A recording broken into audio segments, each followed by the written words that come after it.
Welcome to Massive Beers. My name is Matt. I've been doing the new videos from here, from my studio here for a while now, and I usually lead these with we do a lot of things here. We do this, we do that. Mainly do beer reviews. They pretty much have all been beer reviews, except for a couple things. Well, this one started off as a beer review. I was going to review this beer. Probably knew it when I saw it in the title. It's Sunday Morning Stout from W.E. Weyerbacher, Weyerbacher, for those uninitiated on my channel. Because this beer is fantastic. I reviewed it when it first came out, and it actually had like a little bit of a lull to it, and kind of changed over the years. And I was like, I want to review it because I really enjoyed this year's edition. I drank the 4-pack without reviewing it, and I went, okay, you're gonna have to buy another 4-pack. A month went by, I bought a 4-pack and drank a 4-pack. It became this kind of weird, odd kind of like, I want a stout and I want something in 12 ounces that's reasonably priced and that's really good. And it kind of became like this mainstay this year's version. So over the past several months since it's been out this year, this is the 2022 edition, I've just, it's been my kind of go-to kind of stout. I haven't been drinking a ton of stouts, but I'm in the mood for one. I want something quick, easy, accessible. And this is kind of footing the bill for me. And it kind of got me thinking about, like, okay, like, what are some of people's favorite kind of staple stouts? But I'm like, no, I've kind of done that before. And then about a week ago, Weyerbacher filed bankruptcy for the second time. For the second time in 2 years, I believe it was. They filed bankruptcy. The original owners filed bankruptcy. Let me crack this open, actually, while we're doing this, and I can sip along and kind of do like a pseudo review while we talk about all this stuff. And the original owners kind of filed bankruptcy, and they sold to a kind of like a group that aimed to kind of bring the brewery back and kind of make it more, what's the word I'm looking for? Better? I think that's the word I'm looking for. And look at that, man. Just as far as stouts go. Now, this is the original labeling. I was never a huge fan of this label, to be perfectly honest with you, but it's kind of grown on me. It's a coffee barrel aged stout for those who don't know. You probably can't see because my light is really far over there. So if you can read that, more power to you. I never really enjoyed the label as much, but it's grown on me over time. But the beer itself comes off. It's exactly what you'd expect from a stout. Rich, or barrel-aged stout. Rich, dark, that nice kind of dark malt ball colored head to it. And then he filed for bankruptcy for the second time. And I started to think about, when is just making good beer not enough? It seems to be the case when you just make good beer. Because Weyerbacher does make good beer. They do. They shelved their Double Simcoe. I never knew why they did that. They might have brought it back, but that was one of their better beers. But across the board, from their barley wines to their stouts, to their lighter fared, their kind of Pilsner, Kolschy stuff, even their pale ales and hazies, while might not be new school uber kind of bubblegummy super haze, they've always made really, really tasty, fun beers, along with their original kind of core old school kind of lineup. And it just got me to thinking, like, why did they file bankruptcy twice? You figure first time, okay, bad on them. Maybe it was just they didn't change quickly enough for the times. Maybe there are some other kind of bits and pieces to it. But the second time around, you have this group that's basically buying the company with the intention and the know-how, you would assume, if they're buying it, to kind of bring it back and turn it profitable, and that just doesn't seem the case.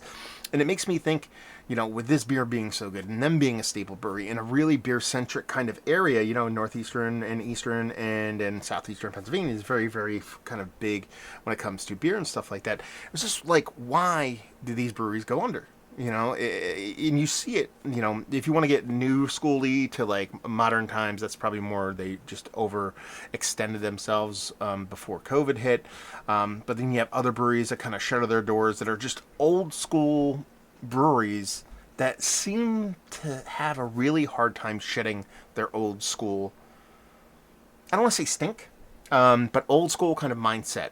And not necessarily from the beers that they make, because like I said, Weyerbacher has done some modern quite modern stuff, but it's Weyerbacher. You think of Weyerbacher, you think of like old school, you think of like traditional. You know, they're hang their hat. They're monks. Merry Monks is Belgian Golden. Not a lot of people. That's not their staple beer. So it's one of those things where I think a lot of people, even if a place makes really good beer, they get this kind of like shadow of them of being old school, and that's all they do. And in this new school kind of beerdom that is today, just really kind of dismisses those breweries. Let's get a whiff, because I'm getting thirsty. Man, this beer is so good.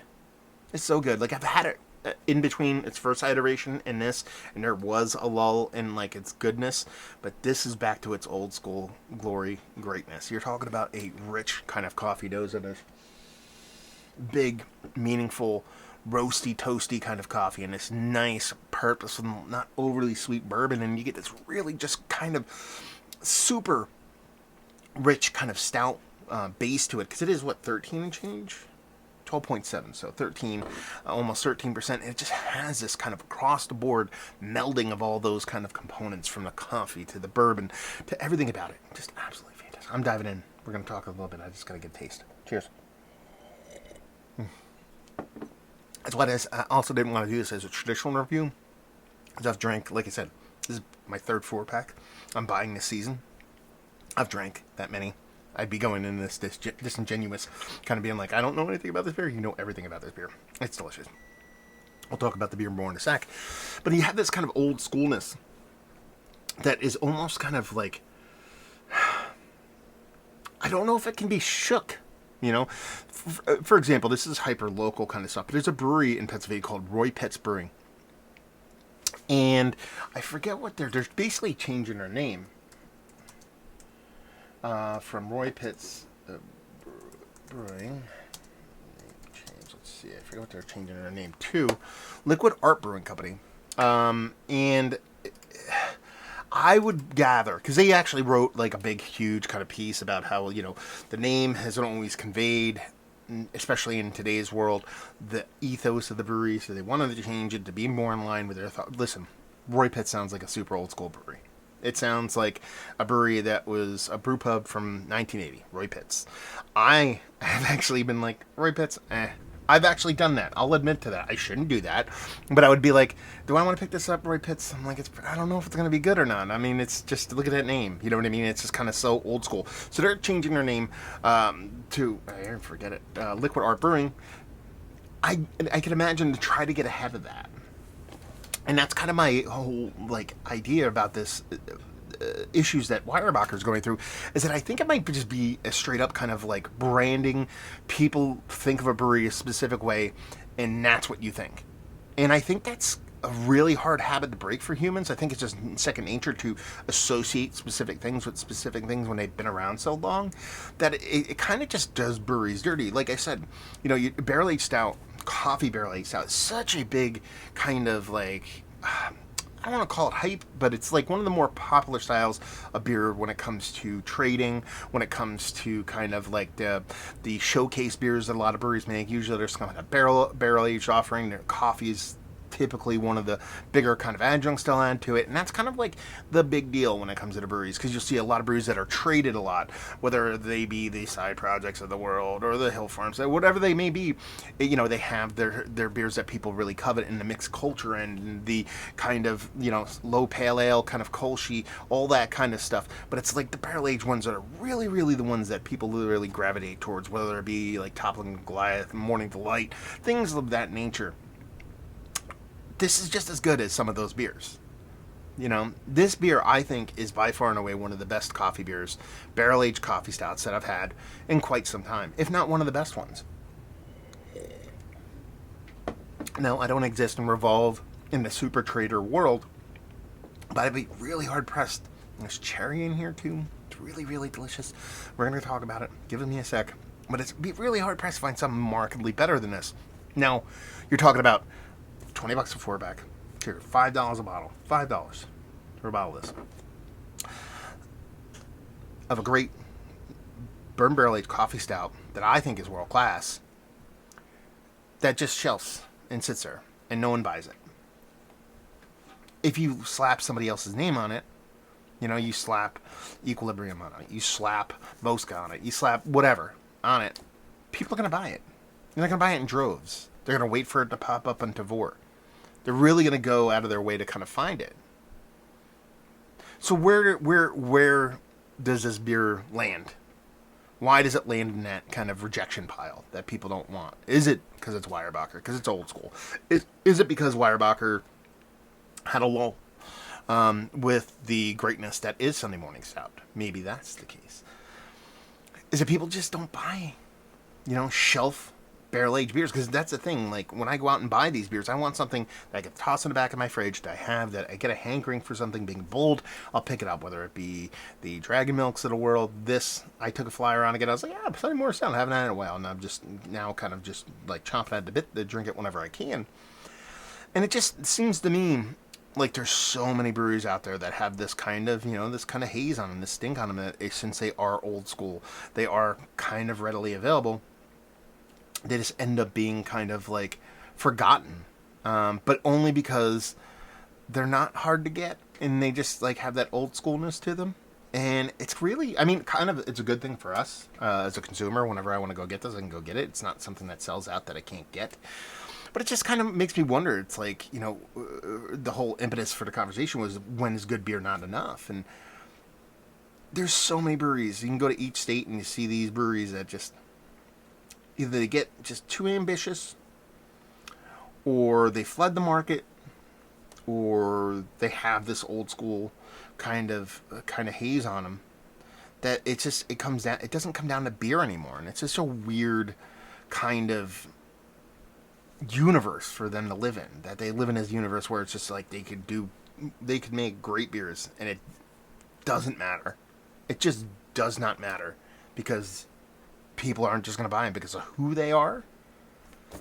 Such a weird concept. So it's one of those things where it's like, I don't have an answer to it. I don't have like some kind of grandiose kind of like, let's save them, let's save Weyerbacher. I don't know. But it's also just a conversation starter. I want you guys to kind of watch this, listen to this, and be like, this is my brewery. I want to have that conversation about who's the brewery in your area, who's the brewery that you know about that is kind of towing the same road as Weyerbacher. Because like I said, it's not like they're doing badly. They're filing bankruptcy twice in 2 years while making good beer. And it's just such a weird universe to live in. We'll talk about the beer and then we'll wrap this up. Man, the body on this, awesome. Not super thick, but dense enough. It only gets somewhere between like stout and barley wine. Kind of really nice body. There is a bittering to this. I think it's a barrel char in combination with maybe a bittering from the roasted from the coffee, a little stringent, but it's not a negative thing. I think it actually brings something to the table. There's this nice kind of Russian Imperial Stout-esque kind of cherryness to it. I'm sure that's also the bourbon kind of laying a little bit to that cherry.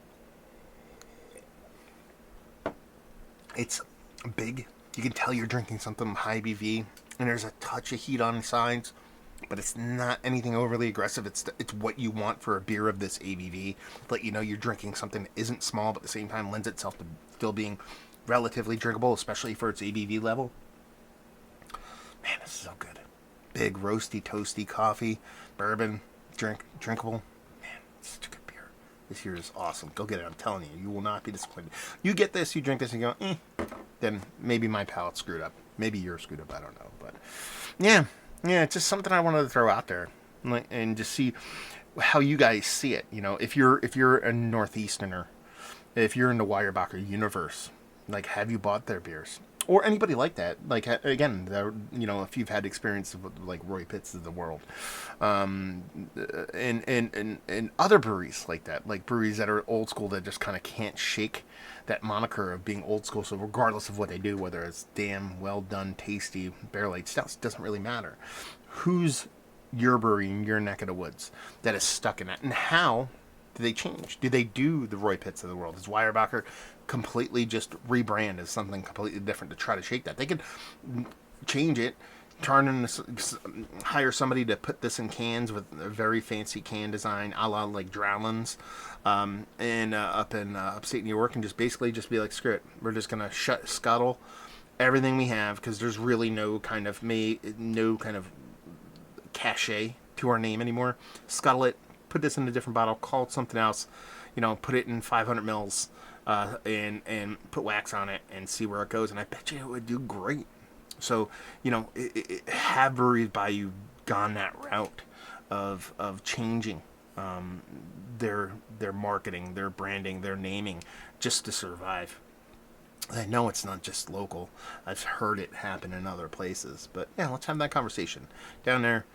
Tell me your experiences. Have you had Weyerbacher? Have you stopped drinking Weyerbacher? Or insert brewery by your locale here, and tell me, what could they have done? Have they closed completely? Have they filed bankruptcy? Are they still just not changing with the times, or not trying to reinvent themselves enough to where they can exist in a different plane? Do that down there. Let's talk about it. And go buy this beer if you can get it. I think it's absolutely fantastic. Weyerbacher's not going away.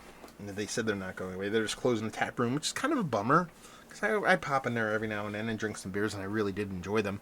But yeah, let's talk about it down there. So there you go. A little pseudo review of a beer that I've had before, but I think this year's is epically fantastic, and I think you should go out and get it. Like I said, $20 for a 4-pack. You can't go wrong with this level of awesome-tasticness. Yeah, little W.E. Weyerbacher in the books. Hopefully you guys enjoyed the little conversation. Like I said, get at us down there. Let's talk. Let's see if this is just me just imagining things locally, or if you see this happening quite a bit in your local breweries, stuff like that. So when beer's not enough, guess you have to do something different. So hopefully you guys enjoyed this little chat, this little music. Hopefully you're enjoying this beer right now. If not, go get some. Hope we'll see you next time. Cheers, y'all.